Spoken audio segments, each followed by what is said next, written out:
এই পৃথিবীতে প্রত্যেকটা মানুষ এগিয়ে যেতে চায়, নিজে সফল হতে চায়, কিন্তু সবাই তা পায় না। তারপর লেগে পড়ে কারণ খুঁজতে, কেন সে অসফল হলো। এতেও বেশিরভাগ মানুষ ভুলই প্রমাণিত হয়।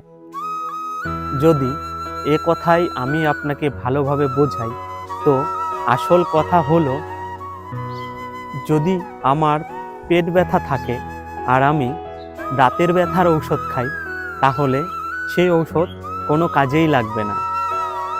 যদি ভিতে সমস্যা থাকে, তো আমরা বাড়ি যতই সুন্দর করি না কেন, সেটা কিন্তু ভেঙে পড়বেই।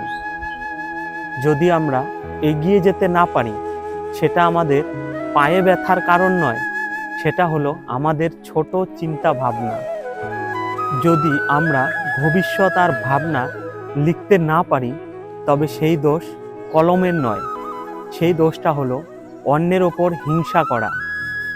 অনেক পরিশ্রম করার পরেও যদি সফলতা না আসে, সেটা শরীরের অলসতা নয়, সেটি মনের লোভ।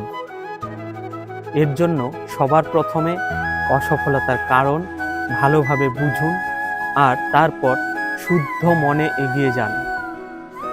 আপনি অবশ্যই সফল হবেন। আপনাকে কেউ সফলতা থেকে আটকাতে পারবে না। রাধে রাধে।